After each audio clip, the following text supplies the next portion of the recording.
800 years ago, a young man stripped himself naked in a public square, not out of madness, not out of protest, but out of obedience to Christ. He gave back his clothes to his father. He renounced wealth. He renounced power. He renounced security. And the world has never been the same since. What if I told you that the man, Saint Francis of Assisi, was not a gentle romantic nature lover, but one of the most dangerous saints the church has ever produced? That his message is more uncomfortable today than it was 800 years ago? That Pope Leo has declared a sacred year of Saint Francis from January 2026 to January 2027, because the church and the world are once again at a crossroads. An ordinary man, born 800 years ago in a quiet Italian town, that holds the key to unlocking some of the most profound challenges facing our world today. What if his radical message, delivered in a time vastly different from our own, is precisely what we need to hear right now, more than ever before? This isn't just history, friends. This is a divine invitation. Pope Leo, recognizing the enduring power of this man's life, has declared a special year of Saint Francis. And trust me, this is not just about plenary indulgences, though we'll definitely get to those incredible spiritual benefits. This year is a profound call to rediscover something primal, something essential, something that could radically transform our lives, our church, and our planet. Saint Francis was not just a gentle animal lover. His simplicity was not just about owning less, but about experiencing more. His environmental stewardship was far more revolutionary than simply recycling. Prepare to have your perceptions challenged, your faith deepened, and your heart set ablaze. Because by the end of this video, you won't just know about Saint Francis. You'll understand why his spirit is desperately needed in every fiber of our modern existence. Are you feeling overwhelmed by the constant demands of the world? Do you yearn for a deeper sense of purpose amidst the noise? Are you troubled by the ecological crisis and searching for meaningful action? Then lean in close, because for the next few minutes, we're not just exploring a saint's life. We're embarking on a spiritual adventure that promises to reorient your compass and ignite a radical joy you might not have known was possible. This is a year of Saint Francis, a theological renaissance for a wounded world. Why an 800th anniversary matters. The church does not count years the way the world does. 800 years is not nostalgia. 800 years is memory with purpose. Saint Francis died in 1226, bearing on his body the stigmata of Christ, the wounds of the crucified. Now, in 2026, Pope Leo proclaimed a year of Saint Francis. Why? Because the church believes the saint is still speaking. Francis speaks to a world drunk on consumption, a church tempted by comfort, a humanity at war with creation, a generation afraid of sacrifice. This is not coincidence. This is providence. Francis did not just interpret the gospel. He obeyed it. When Jesus said, "Take nothing for your journey," Francis took nothing. When Jesus said, "Blessed are the poor," Francis became poor. When Jesus said, "Love your enemies," Francis kissed a leper. This was not symbolism. This was incarnation. Francis revealed something terrifying. Christianity is not impossible. It is just costly. When we hear Franciscan simplicity, what often comes to mind are images of patched robes and bare feet. And yes, Francis embraced that physically, but his simplicity was never merely about doing without. It was a radical, almost terrifying reversal to world values. He was not just giving things up, he was gaining everything. Think about our modern world. We are told, relentlessly, that happiness is found in acquisition. The bigger house, the newer car, the latest gadget, the perfect curated online persona. Our identities are often tied to what we possess and what we project. Francis saw this as a spiritual trap. He understood that true freedom was not found in accumulating, but in unburdening. Franciscan simplicity is not an aesthetic choice. It is a profound theological act of liberation, mirroring Christ's kenosis and fostering an unmediated encounter with the divine in the present moment. Kenosis, for Christ, was emptying himself of divine prerogatives to become human. For us, in a Franciscan sense, it's emptying ourselves of the anxieties, the attachments, the false securities that prevent us from being fully present to God and others. It's not deprivation, it's radical availability. Francis knew that when we strip away the superfluous, what remains is the essential: God, our neighbor, and the beauty of creation. This is not easy. Our culture screams against it.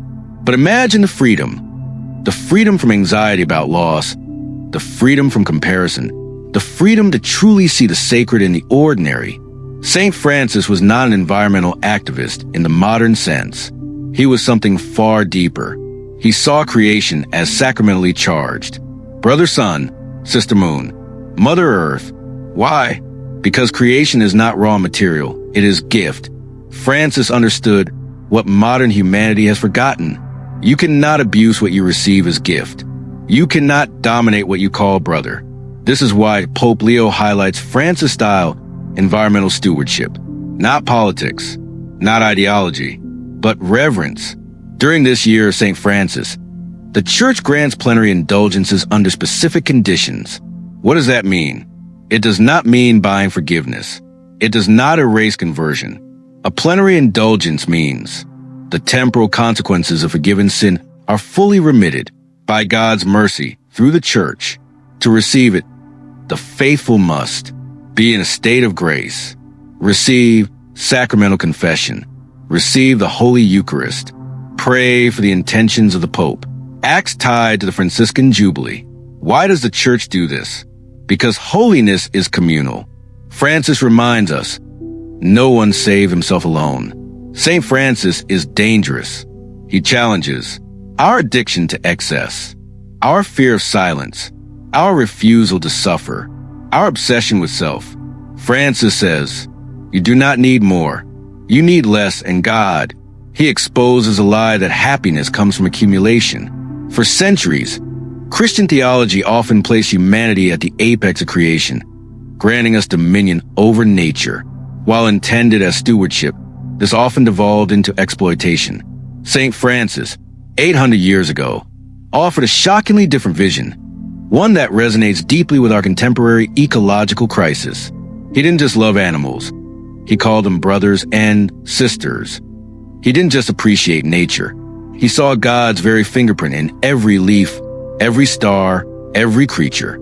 This was not merely poetic sentiment. It was profound theology.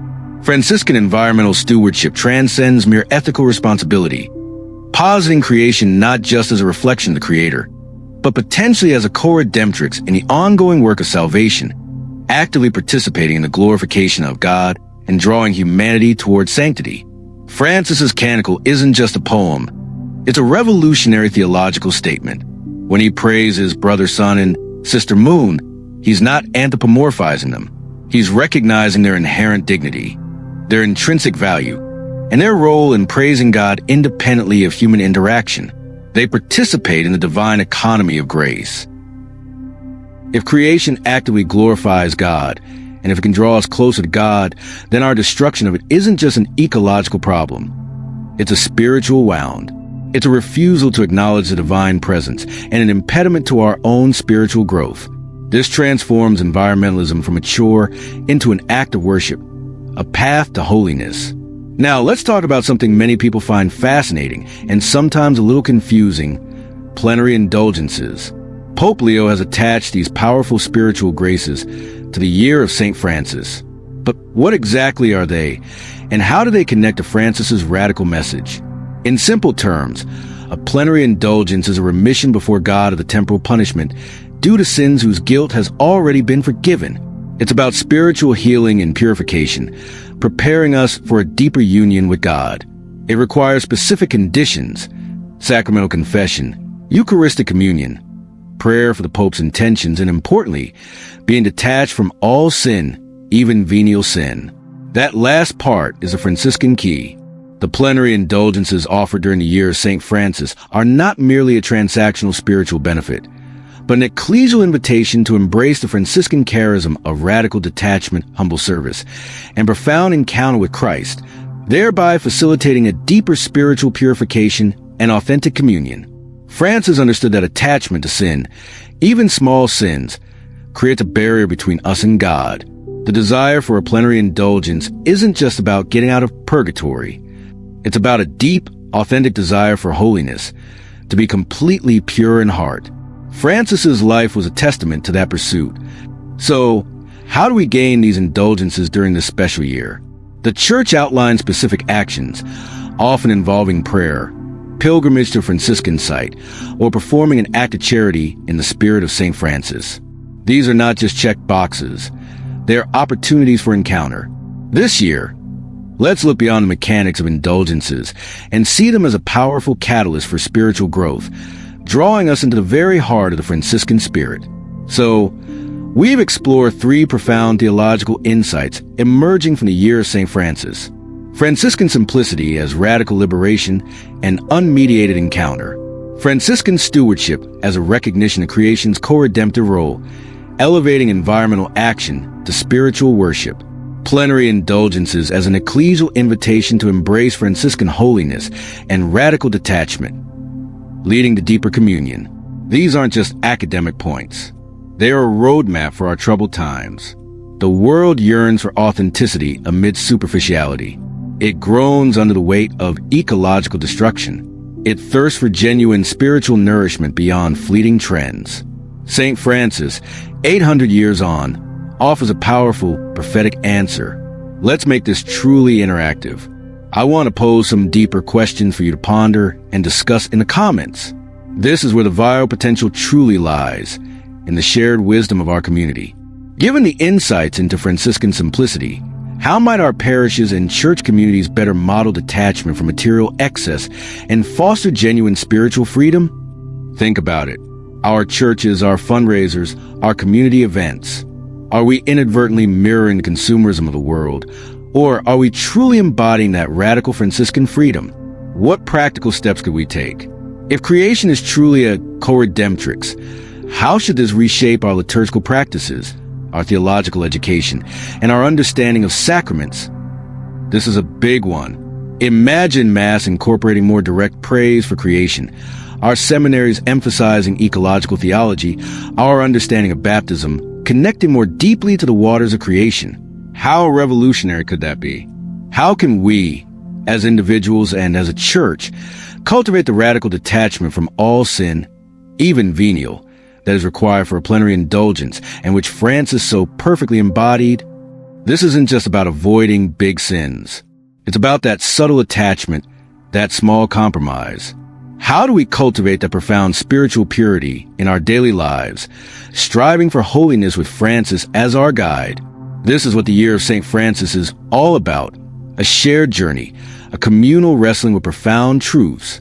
So, what does this look like in your everyday life? Starting today, embrace sacred space, create a small, quiet corner in your home for prayer, free from distractions. Practice canonical walks. Take a walk in nature and consciously thank God for every element you see, the sun, the wind, a bird, a tree. See them as brothers and sisters. Choose one specific action this year for the plenary indulgence. Prepare for it with sincere confession, devout communion, and a conscious effort to detach from all sin.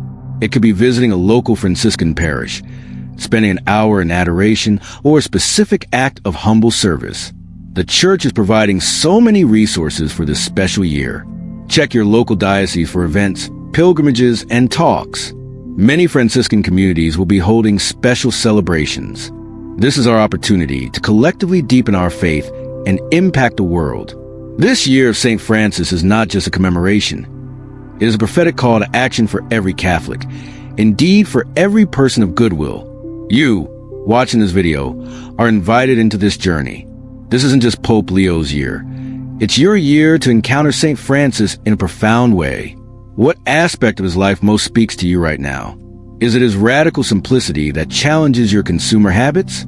Is it his love for creation that awakens your ecological conscience? Is it his pursuit of holiness that inspires you to seek those indulgences with a truly detached heart? Don't let this year of St. Francis pass you by as just another date on the calendar. Let it be a catalyst for a personal conversion, for spiritual renewal, and for a deeper, more joyful embrace of the gospel. Let his spirit infuse your actions, your prayers, and your very way of being the world. Imagine For a moment, a world infused with Franciscan values. A world where simplicity liberates us from the tyranny of possessions, where creation is revered as a sacred trust, a co-participant in God's glory, where the pursuit of holiness, detached from all sin, is a common aspiration, fueled by the Church's treasury of grace. This isn't a pipe dream. This is a radical potential of a year of St. Francis. This is a promise of a theological renaissance for a wounded world, guided by the humble son of Assisi. The year of St. Francis is not just a celebration. It is a judgment. It asks, will you simplify? Will you reconcile? Will you care for creation? Will you choose joy over possession? Francis teaches that joy is not comfort. Joy is obedience, poverty of spirit, and trust in providence. 800 years later, Francis still walks barefoot through the church, still calls us to rebuild, still sings in suffering, still disturbs our comfort. The year of St. Francis is not about him. It is about Christ crucified, lived without compromise. So, my friends, I invite you, embrace this year of St. Francis. Dive into his life, his teachings, and the profound theological implications we've discussed today. Share this video with anyone who needs to hear this message of hope, liberation, and sacred stewardship. Let's make this not just a year of commemoration, but a year of transformation. May the spirit of St. Francis guide you, inspire you, and fill you with radical joy that springs from simplicity, a profound reverence for all creation, and an unwavering pursuit of Christ's holiness. Thank you for joining us on this journey. Until next time, may God bless you, and may the peace of St. Francis be with you always. Amen.